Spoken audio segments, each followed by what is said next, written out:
Going back to the Underhive.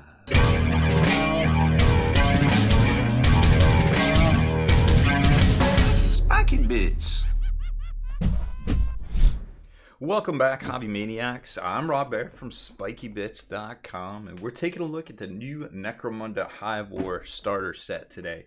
Unfortunately, this is allocated one per store, at least here in the US. Hopefully that isn't the case everywhere, and hopefully everybody that wants this can get their hands on it, but unfortunately that might not quite be the case. So it might be a little difficult to build up the old Necromunda communities, which is a really great game to play. And super fun if you have a dedicated group, but again, you need starters and things like this to get people into it. So this one is the redo. I think we saw this, the last Necromunda starter, in 2017. It could have been 2018. It's hard to remember all the dates these days. It was $125 for sure back then, and now it is $150. But the main differences between this, and we'll go over everything, is that they've got this great new terrain that we first saw in the Dark Uprising box about a year and a half ago, give or take, around January of 2020. And this stuff's really cool. And then if you buy the optional like floors and steps kits, it gets even cooler, because then you can go vertical and have multiple tiers of stories and things. But this is a little bit more compact, and it's a little bit more close in. It's a good starter set, you know, to get started. We'll talk about the rule book, because actually everything in here we've already shown you, we've already unboxed, we've already put together. So I'll put some links in the video so you can check all that out. Of course, we did a big feature on putting this this huge set together for the Dark Uprising box that came out, and I think it was a really good one. I really like that stuff, and unfortunately the tiles haven't even come back into stock, and it's been about a year and a half now, which is kind of disappointing, because that stuff's really cool. It's some of my favorite terrain sets forever from Games Workshop, actually. So let's jump into the value, and then we'll do an actual unboxing of this beast and show you at least the sprues and take a look at the rulebook, because realistically that's the only thing new in this whole box. So jumping over to the site, we are going to go over the article that we already published a few weeks ago about the actual value of the box set. Again, you know, if it doesn't have a value and you play Necromunda, you're good, and you're like, I got the rules, you probably don't need this, because there isn't a whole lot of monetary value to this kit, unfortunately.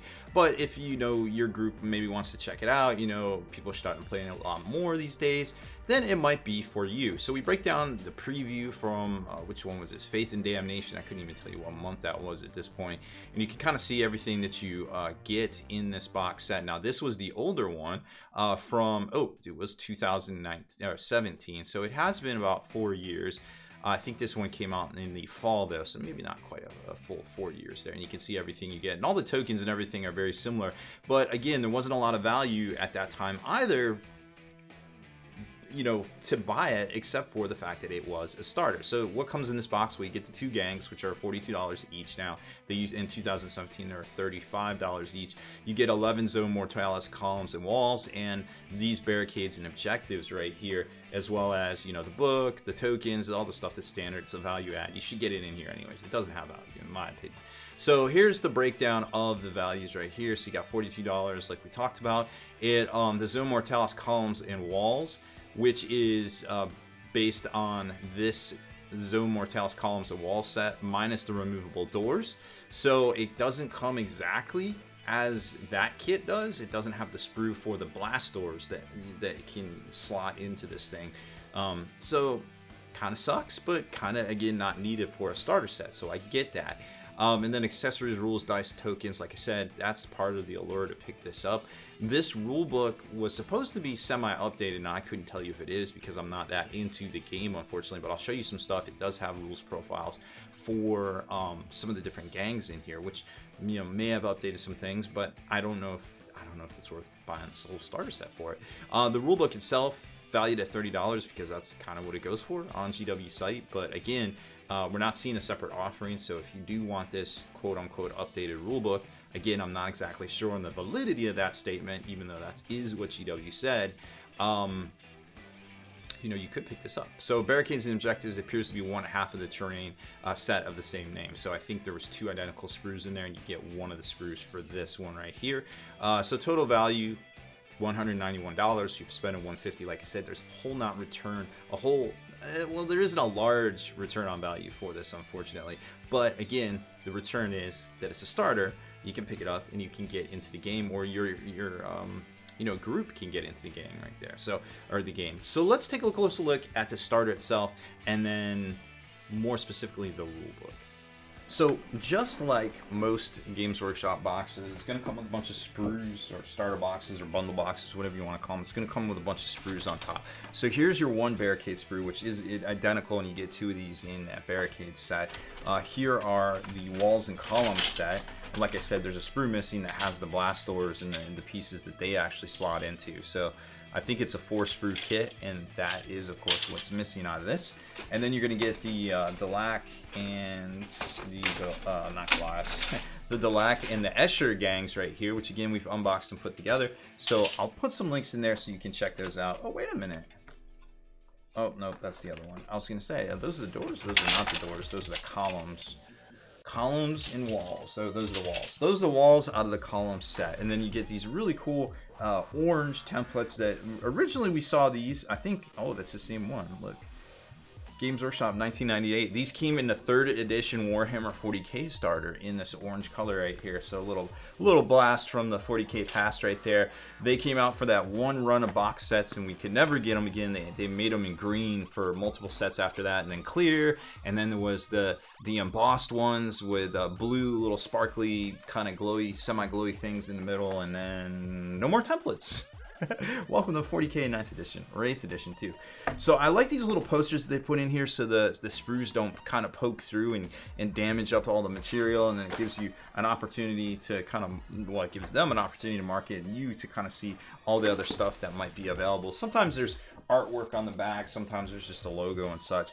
You're gonna get the roster cards right here and some blank ones. Originally, you couldn't even write on these things when the first set came out. I believe they corrected that, and you can now. Pack of 25mm bases, and I really like these bases here because they're nice and small, and they've got the texture on them right there.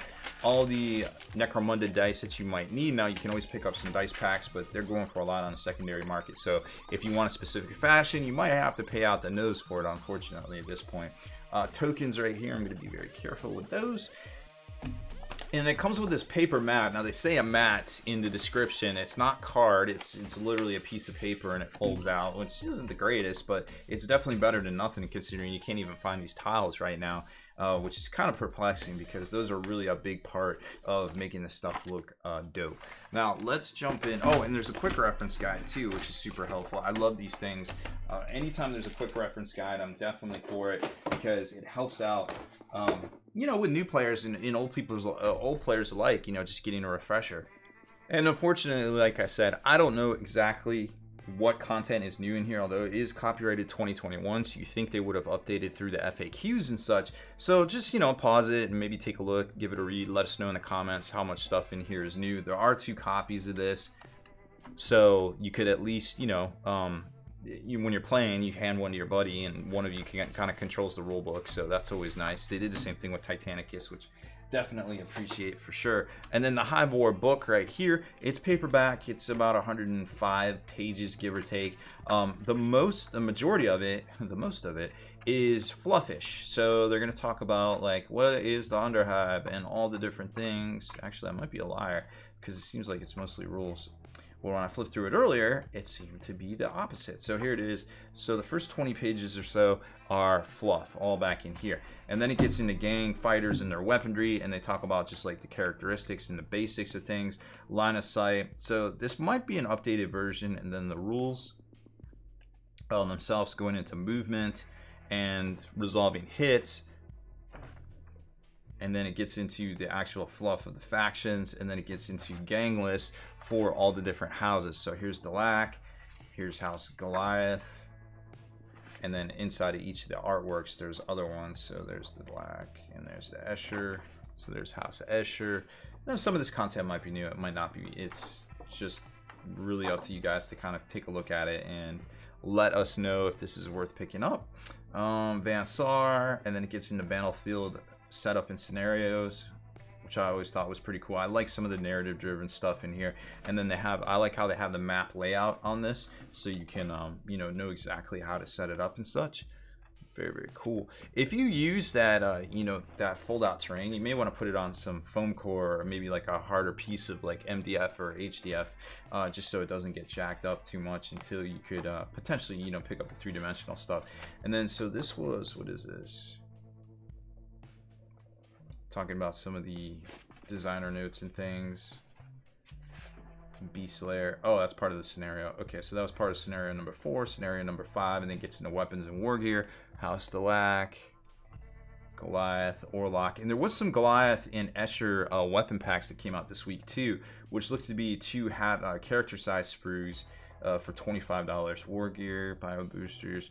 Doesn't look like there's anything about any of the lords or the other gangers and stuff in here. Weapon traits or any of the character models. So this is a very, very basic watered down rulebook for sure.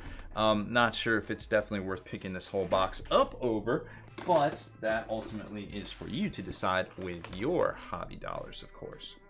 So at the end of the day, what does it all mean? What do I think about it? Well, I think, again, just like I said a minute ago, vote with your hobby dollars. If it's for you, pick it up. If it isn't, you know, pass on it and wait for something, you know, kind of better to come along. And obviously, you know, a lot of people say I either, you know, do these videos a little too far in the middle and leave it open for interpretation. Some people say I bash GW too much. And really, at the end of the day, what I feel like I do is I give props to a good product. I pan a bad product, you know, or things I like about a product or things I don't like about a product. But I think, you know, giving you guys a good broad overview of a particular product and, you know, my thoughts on it, I'd much rather you make your own decision about the product that, you know, than me telling you exactly what to think about it. The only thing that I would like to tell you, and I hope that you take away from this, is always vote with your hobby dollars, whether it's Games Workshop product or any other independent manufacturer out there for sure. If it doesn't do it for you, if it doesn't tickle your hobby pickle, then hey, don't buy it. Save your money for something else better that comes along, so we can reward the better companies and also, you know, the folks doing good things out there and putting out a good product. And we can be passionate about the products and the brands we support instead of just being syncopates to a company because they put out a new release every week, which, you know, sometimes is good. Sometimes not so good, not so much. So that is it for this one. Thank you very much for watching my Necromunda Hive War starter set unboxing. Make sure you hit that subscribe button and turn on notifications so you can be the very first to like and comment on all our videos.